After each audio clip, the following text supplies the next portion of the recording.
Hey, what's up guys? Joker here, and I hope you're all doing well. Today we are going to be talking about Nvidia Ray Tracing. That is going to be the sole topic of this video, as Gamescom is kicking off and Nvidia announced a plethora, that's right, an actual plethora of games. They're going to be supporting various different types of ray tracing. Some games we already knew were getting ray tracing, others we didn't know about. Some games were just announced entirely, and but also we got further details on exactly what forms of ray tracing are going to be used in some of the most anticipated titles coming out in the back half of 2019. But first, today's video is brought to you by LevelGo.com, where you could save money on games for all of your favorite platforms, as well as software like Windows 10 Pro for under $16, Microsoft Office 2019 for $80, and Microsoft Office 2016 for under $40. And if you use my coupon codes at checkout, you can save an additional 22% off of Windows 10 Pro,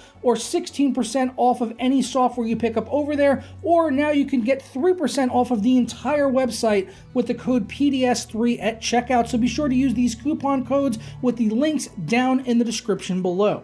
So first up, I'm going to talk about the title that interests me the least, but is probably somehow the actual biggest announcement that was put out today by Nvidia for a game that is going to support ray tracing, and that is Minecraft, which has been out for ages. I'm pretty sure that game is like 10 years old by now, right? I'm not 100% certain, but I'm pretty sure I'm just going to Google it because I have a computer here, so I'm just going to go ahead and do that. May 17th, 2009, so basically exactly 10 years and a few months. So Minecraft has been out for ages, and now it is going to be getting a graphical update with ray tracing, and not just ray tracing, but it's actually going to be using an advanced form of it known as path tracing, which is extremely intensive. We've seen this in things like Quake.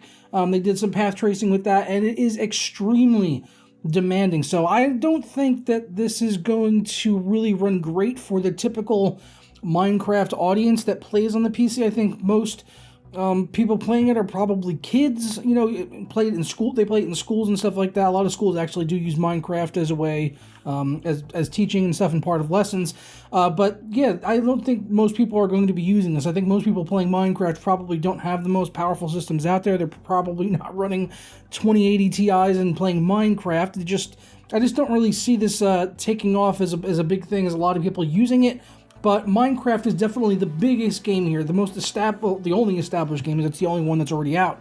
So yeah, Minecraft is going to be getting path tracing, and I'll take a look at it. I do have a license for Minecraft, so I will check it out. I will try it when it is available, but I don't believe they announced any firm release dates as far as that is concerned.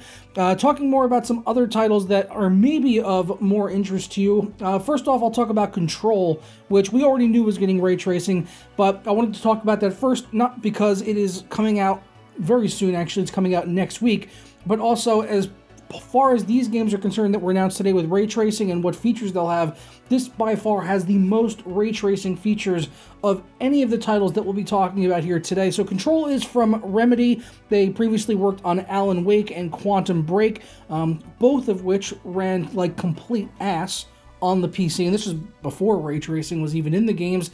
Remedy did actually make a statement recently saying that this game will run better than Quantum Break, which Quantum Break still runs really poorly. A 2080 Ti actually struggles quite a bit to play it, even at 1440p at a smooth 60 frames per second. It is very difficult to run because it is extremely poorly optimized, so I already expected Control to run badly. But as far as the ray tracing features are concerned, and I hope it runs good because the game looks cool. I've actually really enjoyed Alan Wake. It was one of my favorite games that I played on the Xbox 360. But Control is going to have real-time ray traced reflections with optional realistic transparency, and it's also going to have ray traced indirect diffuse lighting and ray traced contact shadow. So those are 3 different options there, plus a 4th one for optional realistic transparency with the ray traced reflections. So yeah, that's a lot of ray tracing they're going to be throwing into one title, and I'm not really surprised by this. They've been talking about ray tracing ever since the game was even revealed. In fact, I know way more about the ray tracing in this game than what the actual game is about. I have no clue what this game is about. I know that you run around and you can kind of like throw things like with telekinetic abilities and stuff. That's pretty much all I know about this game, other than the fact that it has ray tracing and it does look really pretty.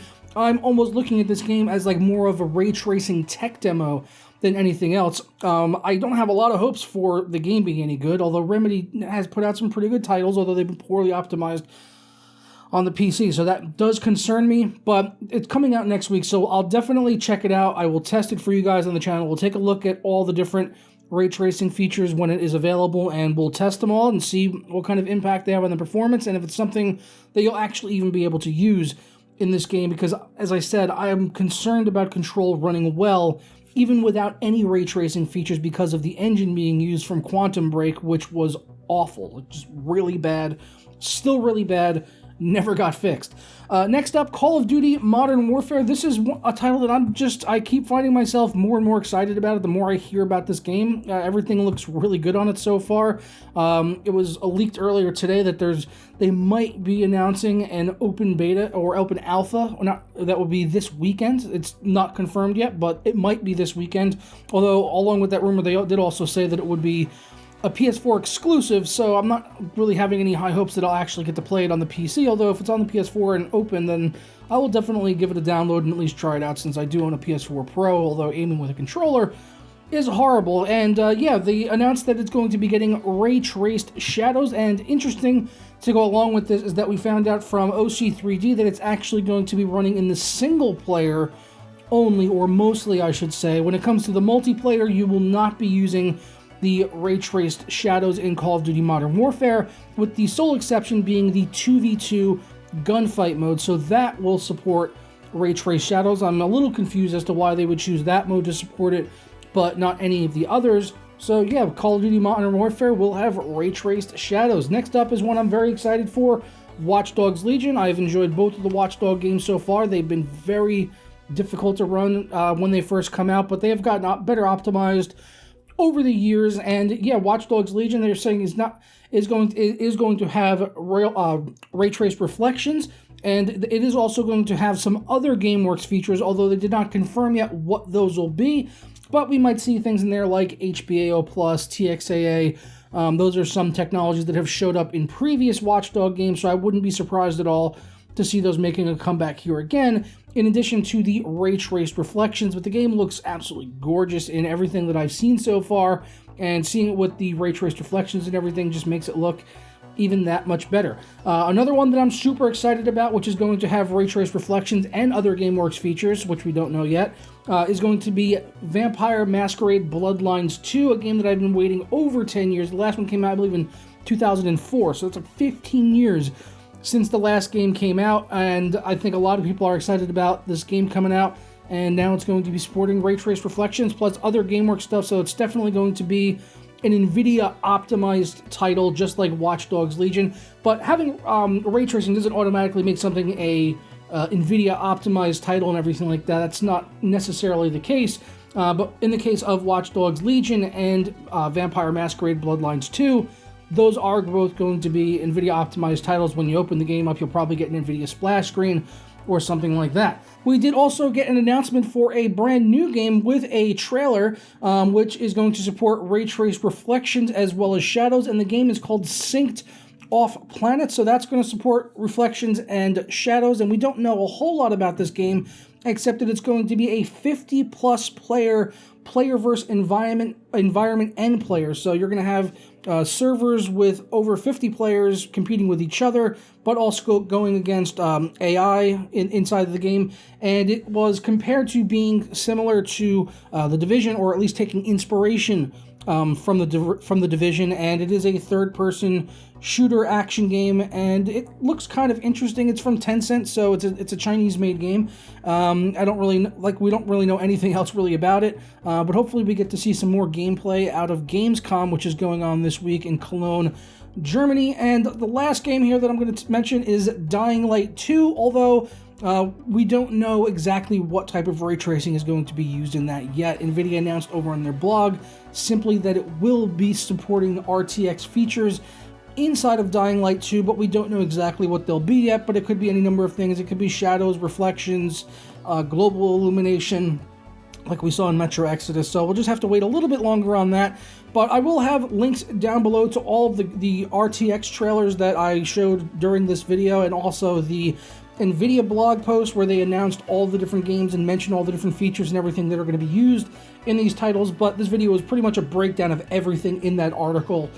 So yeah, I just wanted to put it in a video so you guys can kind of get all the information at once and see the gameplay trailers, see what's being used, and how much it's impacting the visuals. Certainly some titles, it is a much more drastic difference in something like Watchdogs Legion with reflections versus something like Call of Duty Modern Warfare with the shadows, where on most of the images where they were comparing it side by side, or with the slider, I honestly couldn't even see a difference. There were a couple where I was like, oh, okay, now I see some extra shadows being added in there, and it looks like it is taking, you know, the direction the light is coming into the room to actually, you know, show those shadows correctly. So you can notice it in some situations, but in some of the images they showed there, I had to question as to why they would even choose those particular scenes, is that they probably could have found other areas where it would have maybe been better to show off the ray traced shadows. But let me know your thoughts on everything down in the comments below. Which of these titles you are excited to pick up later this year or in 2020 once they are available, and hopefully the ray tracing features run well, but I'm not really betting that they will unless we're using DLSS or something like that. So hopefully they also do support DLSS in some or even all of these titles would definitely be appreciated, so we can at least hope to use these features, let alone someone like me who plays at 4K. Even though I have a $1,200 card, I haven't really been able to use ray tracing in any of the games that I have with it yet, except for Metro Exodus with DLSS. But for some reason, using DLSS just leaves a bad taste in my mouth, even though it looks good, and I'm just like, I just don't know, because I'm playing at like half the resolution, and my brain knows it, and it's telling me that I want the full resolution, and I'd rather just turn off ray tracing. But it's completely mental on my part. If you have fallen into that same pitfall as well, let me know down in the comments below. But I'm going to go ahead and get on out of here. I look forward to the feedback and discussion down below as always, and I will see you guys tomorrow for another video. Sorry.